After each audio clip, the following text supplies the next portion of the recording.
I'm Marian Ellis. I'm 67 years old, and apparently, I've let myself go. Those were my daughter Savannah's words at dinner last week, delivered with that perfectly practiced frown she wears when pretending to be concerned.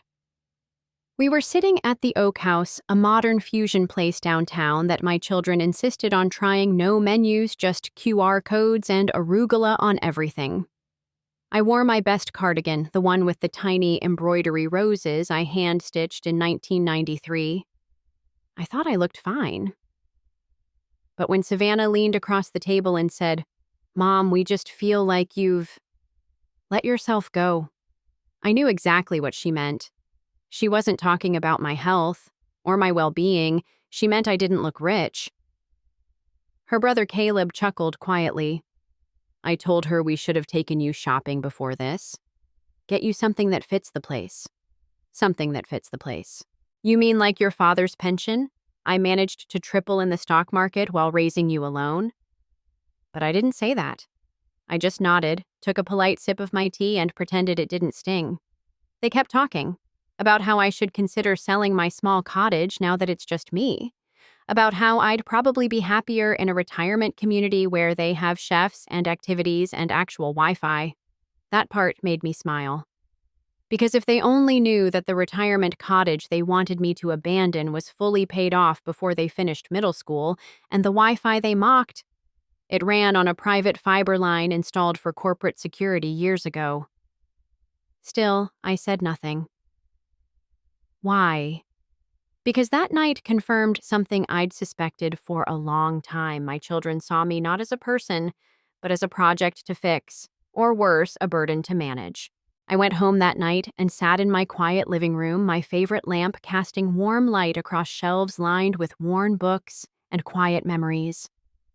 I picked up the framed photo of them as kids grinning in muddy cleats, Savannah missing a front tooth.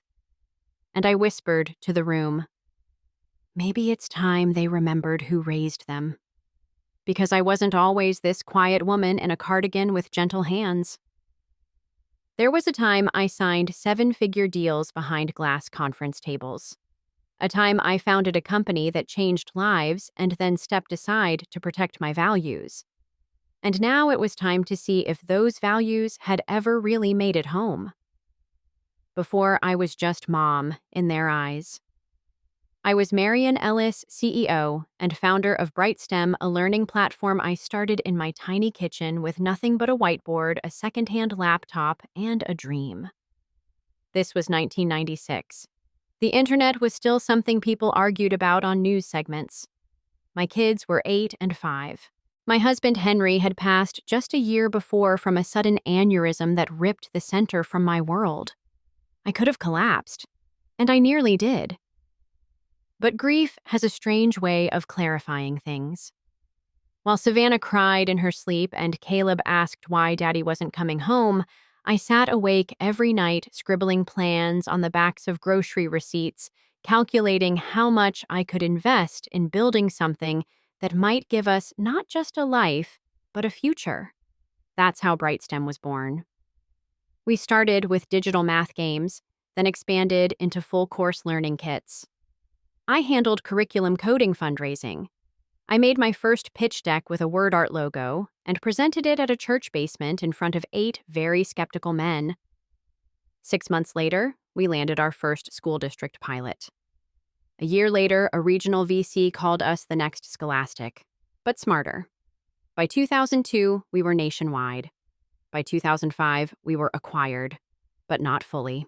I kept a controlling share and stepped down by choice.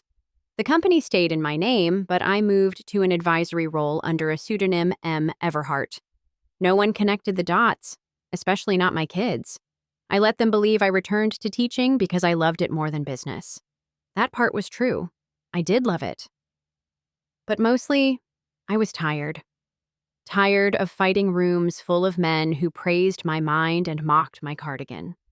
Tired of being the only woman in a boardroom and still expected to pour the coffee. Tired of watching the tech world drift from purpose to profit, losing sight of the children we set out to help. So I stepped back, kept my equity, and watched quietly as the company grew. I never spent the money. I reinvested, diversified, gave to causes I believed in. And all the while, I drove the same car, shopped at the same market, lived in the same house. I wanted my children to grow up understanding work, not wealth. I thought I had succeeded. But at that dinner table, listening to Savannah mock my home and Caleb scoff at my clothes, I realized they had forgotten. They had forgotten who taught them to multiply fractions with building blocks, who spent every night typing under a blanket while they slept upstairs, who created the very software their children now used in school. They had forgotten the woman I used to be, but I hadn't. And I was done letting them forget. The thing about asking for help when you don't need it is that it shines a light on the people you're asking. 3 days after that dinner, I called Savannah. "Hi, honey. I've been thinking of redoing the roof this spring," I said, keeping my tone light. "You mentioned you knew a contractor from your design firm, someone reliable." There was a long pause on the other end of the line. Then came her answer. "Mom, do you really need to be spending on renovations at your age? I mean, you're not exactly going to resell that place. Wouldn't it be smarter to, I don't know, downsize, use the money for better Wi-Fi or something useful?" I bit back the response. I wanted to give something about her husband's recent $9,000 espresso machine. "I'm not looking for flash," I said gently. "Just someone trustworthy." She sighed. "I'll ask around if I have time." She never did. The next day, I tried Caleb. "Roof repairs," he said. "Yikes, that sounds pricey. You sure you're not being upsold by one of those senior targeting scammers?" "No," I said, smiling quietly. "Just thought maybe you'd have someone in your network who's reasonable."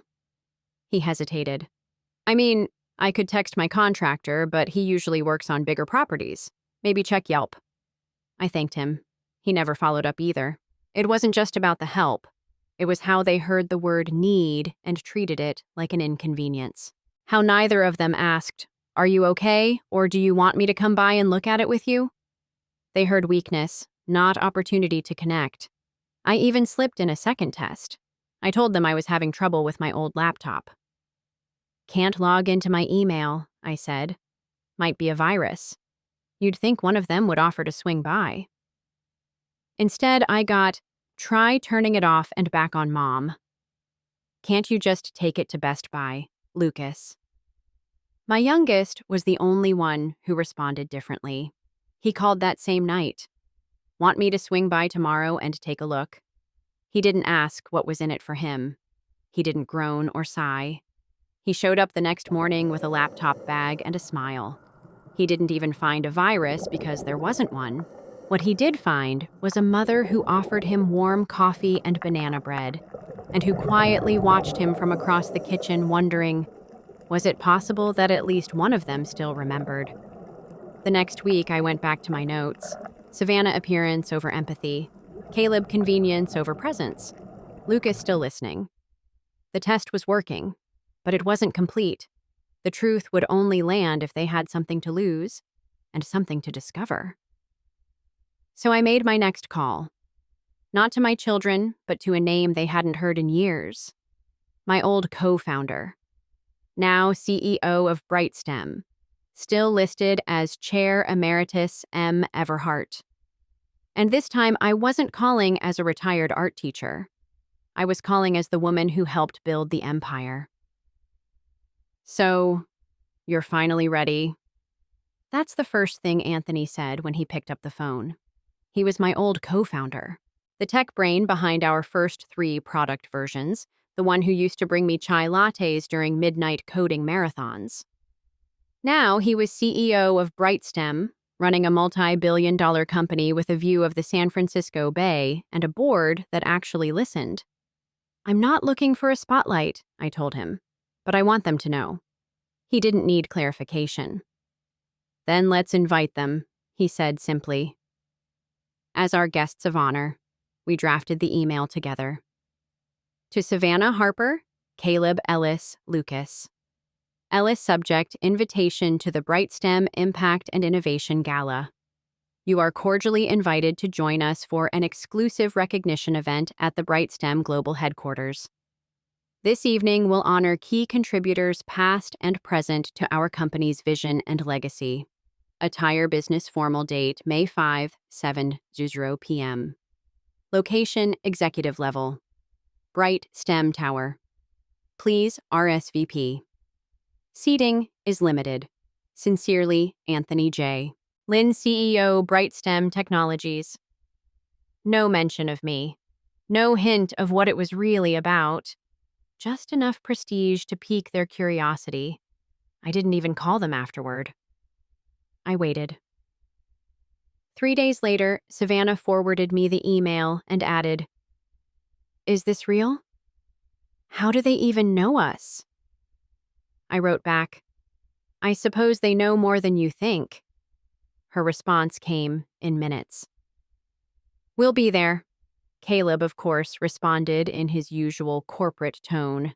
"Interesting. I've heard of them through work. Thanks for the heads up, Mom." Lucas sent me a simple text. "Are you okay?" I replied. I'm finally getting there. And that was it. They all said yes. They would show up in tailored suits, sleek dresses, expensive heels, expecting drinks and branding, maybe a little name-dropping, some light networking.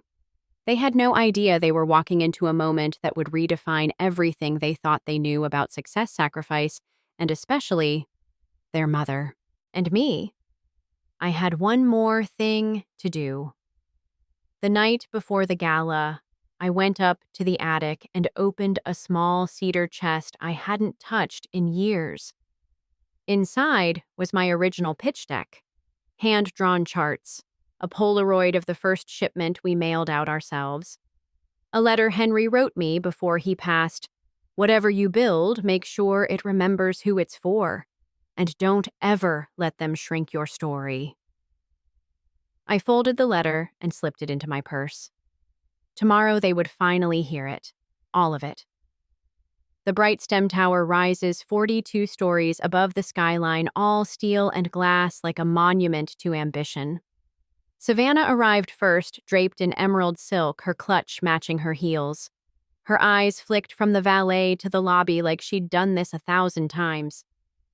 Caleb came next, adjusting his tie, already scanning for familiar faces he might schmooze.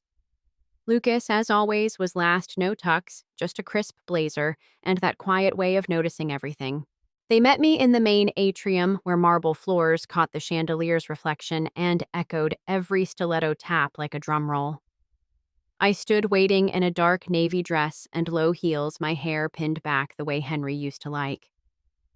"You look elegant, Mom," Savannah said cautiously, as if it surprised her. I smiled, just trying to keep up. An assistant in a headset approached and bowed slightly. "Ms. Ellis, your party's ready. We'll bring them up." Savannah blinked. "Wait, Ms. Ellis?" I didn't answer. Not yet. The elevator opened into the executive lounge glass walls with a panoramic view of the city and soft jazz floating in the background. And that's when the shift began. Because everywhere they looked, they saw me. Not pictures of me, but plaques, project milestones, a display titled Brightstem Origins, the woman who taught us to learn differently. Savannah froze. Wait. This is about you, Caleb. Stepped closer to a screen playing looping footage of a grainy 90s video me in our old kitchen, explaining fractions using cookie dough and paper cutouts. That can't be real, Lucas whispered. It is. They moved through the gallery, watching as photos shifted from our tiny basement to our first office, then to keynote stages and awards they'd never heard me mention. One frame caught Savannah's eye. Marian Ellis, founder, curriculum architect, strategic advisor emerita. "Why didn't you tell us?" she asked, almost breathless. I tried, I said softly. "You were too busy reminding me what I wasn't." Before they could speak again, Anthony stepped on stage. The lights dimmed. A hush fell over the crowd. Then came his words. Tonight, we honor not just a founder, but a visionary who walked away from credit to preserve purpose. Someone who believed education wasn't about numbers, but about worth. Ladies and gentlemen, please welcome Marian Ellis. Their heads turned, and I stepped forward. The applause was thunderous, not because I was famous, but because everyone in that room except my children already knew what I had done. As I stood at the center of the stage, the spotlight warm on my face, I took a deep breath and looked out into the sea of familiar strangers and stunned children. I hadn't held a microphone in years, but tonight, my voice didn't shake. Thank you, Anthony, I began. And thank you all for being here, for honoring not just what we built, but why we built it. A slow hush rippled across the room. I turned slightly, eyes catching Savannah, Caleb, and Lucas. They were all still, watching, processing. I started BrightStem at my kitchen table. My children were my first beta testers. Our first budget came from savings my late husband and I set aside for family trips we never got to take. And our first curriculum built with scissors, crayons, and whatever was left in the printer ink. Laughter rippled gently through the crowd, but my tone grew quieter. We succeeded not because of capital, but because of belief. Because I believed that the way we taught children wasn't broken, it was just too narrow, too rigid, too cold. I paused. The silence invited more than words.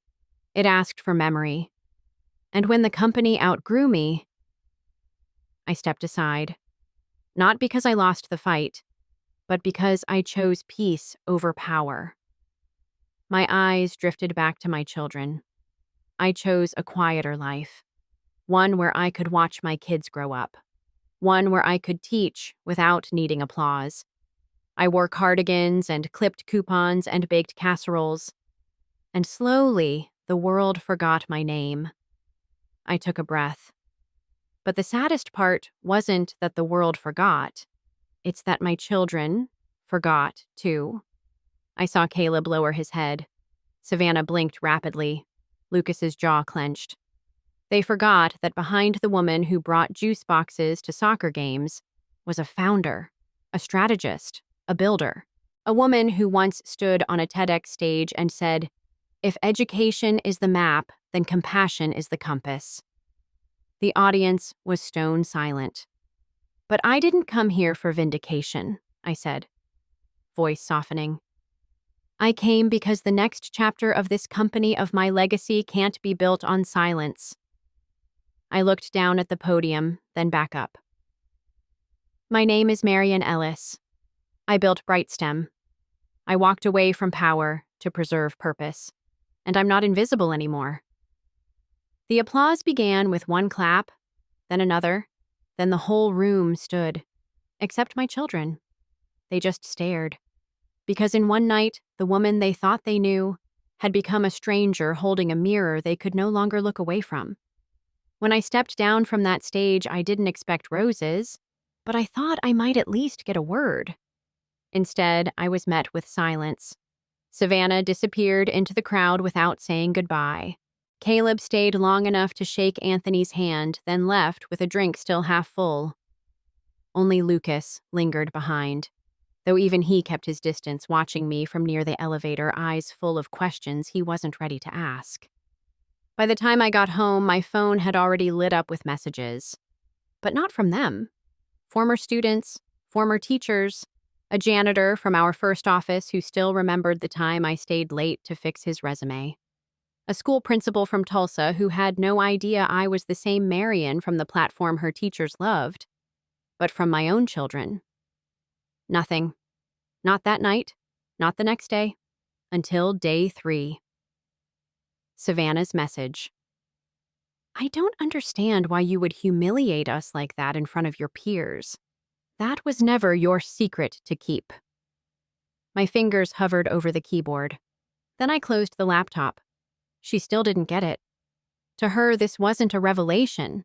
It was a betrayal of the brand she built in her head, a brand where I stayed simple, sweet, and small enough to make her look successful. Caleb called next. His voice was calm, practiced. Mom, that was a lot to process. You blindsided us.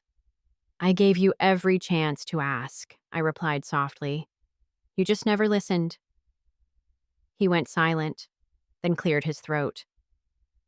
Well, if this is about inheritance or legacy or something formal, I'd be happy to sit down and there it was, the pivot. I ended the call with a simple, let's talk another time. But Lucas didn't text. He didn't call. He showed up. Saturday morning, 9:03 a.m. He knocked once, then stepped into the kitchen like he used to as a teenager coming home from soccer practice. He carried no agenda, just a bag of warm cinnamon rolls and 2 mugs from the local coffee shop. He sat down across from me and finally asked, "Why did you hide it from me?" I looked at him, and for the first time in weeks, I didn't feel like I had to explain. I wanted you to become a man before the money ever reached you, I said. Turns out you already had. We ate in quiet. But it wasn't awkward. It was grounding. He didn't apologize, because he didn't need to. He remembered who I was even before the lights and applause reminded him. And that was worth more than anything the other two could say. I sat down at my writing desk the following Sunday morning. The same desk I'd used to draft Brightstem's first curriculum. The same desk where I'd signed the final papers to walk away from public credit. This time I was writing something far more personal. 3 letters, each one in thick ivory envelopes sealed by hand and addressed in cursive they would all recognize. To Savannah, I began not with anger, but with a memory. You used to draw pictures of fairies on the back of my lesson plans when you were 5. I told you they looked like they could fly. You told me only if someone believes in them. Then came the shift. Lately, I wonder if you only believe in people when they look a certain way. In heels, in makeup, in photos. I wonder if you still see wings in those you don't understand. I offered her an opportunity, not a punishment. You'll receive a quarterly trust.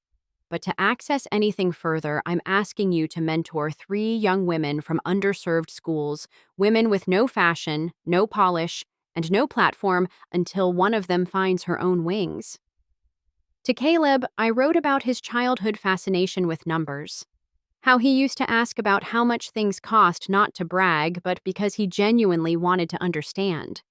You used to ask me how much a backpack full of books weighed, not in pounds, but in possibility. When did that curiosity turn into calculation? His letter came with a choice. I've created a fund in your name, an educational grant for first-generation college students. You may access your inheritance in full the day one of those students graduates with your mentorship, your time, and your name on their recommendation. To Lucas, I didn't need to test or teach him, so I gave him something else. You remembered me before the world reminded you who I was. That alone is everything. I've left you a key, not to a vault, but to a cabin in the mountains. It's quiet. It's yours. I ended his letter with a single line. Thank you for showing up when nothing was left to gain. Each letter went into a separate envelope tied with a blue ribbon. Then I made one final copy of a document I'd kept hidden for years. My will. Equal shares. No contest. But access. Determined by action, not bloodline. This wasn't about punishment. It was about truth. You don't inherit from a woman like me just because you share her DNA. You inherit from her when you remember what she stood for. And in those envelopes, I wasn't giving them wealth. I was handing them a mirror. What they chose to do with it next was entirely up to them. It took less than 24 hours for the storm to hit. Savannah called first. I could hear the ice in her voice through the voicemail she left, too angry to speak directly. Mentoring's inner city girls. Is this some kind of test? I built my own brand, Mom. I don't need your morality tied to my name. She never mentioned the memories in the letter. Never mentioned the drawing or the fairies or the belief in flight. She saw a mirror and smashed it. The next day, she unfollowed me on every platform. Then she posted a curated photo of her in front of a city skyline. The caption read, "Build your own empire. No apologies." Caleb's reaction came dressed in politeness. A formal email, 3 paragraphs. Subject line regarding legacy allocation. I appreciate your creative approach, and I understand the sentiment behind the education grant. That said, I believe there may be more efficient ways for me to contribute to your goals.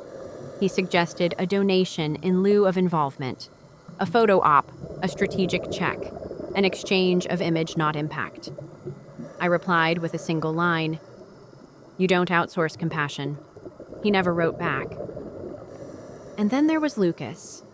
He didn't write. He didn't call. He just showed up again. This time with a notebook and 3 names, 3 students, 3 women he'd met through a local youth outreach program he quietly volunteered for every Thursday night. He sat down at the kitchen table, opened the notebook, and said, "This is Maya. She wants to be a robotics engineer. This is Kendra. She writes poetry and tutors her little brother every day. And this is Zari. She has a part-time job and still ranks top of her class."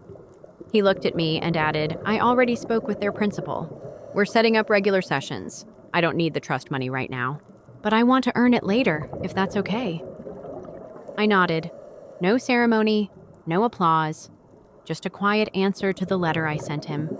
Not with words, but with action. In that moment, I understood something. You don't change people with money. You change them by choice, by giving them the chance to see who they are when no one's watching. And while 2 of my children looked in the mirror and turned away, one stood still and saw himself clearly. I wake up every morning now to the sound of birds outside the window, not the buzz of an alarm or a calendar full of meetings, just the quiet hum of a life that finally belongs to me. The cabin Lucas now tends to is mine only in name. He visits on weekends. Sometimes brings his students, sometimes just books, sometimes silence. I like that. Savannah hasn't called in weeks. Her last message was a photo of a new handbag tagged with a brand I can't pronounce. No caption, no warmth, just branding. But I don't delete it. Not because I'm holding out hope, but because I'm holding on to truth. We were different women long before she realized it. And that's okay. Caleb sent a Christmas card. Generic, safe, signed with his wife's name first, no return address. I framed it anyway. A reminder. Sometimes the people who came from you are not for you. And yet I don't regret the silence anymore. Because for so many years I stayed small. I let them define me as just mom, just retired, just the one who makes banana bread. But I am more than what they saw. I am Marian Ellis, founder, architect, visionary, and more importantly, a woman who finally chose to be known. A few months ago, I gave a small talk at a rural community center. No cameras, no suits, just a circle of teenage girls and a creaky whiteboard. I told them the truth, that you can build an empire and still be ignored in your own kitchen, that you can raise children with all your heart and they still may not see you. That legacy is not what you leave in your will, but what you insist on claiming in your voice. And afterward, one of the girls came up to me, notebook in hand, and asked, "How do you know when it's too late to speak up?" I smiled. If you're still breathing, it's not too late. So no, I don't regret the years of pretending to be poor. They gave me a front row seat to who my children really are. They gave me truth. They gave me freedom. And most of all, they gave me back me.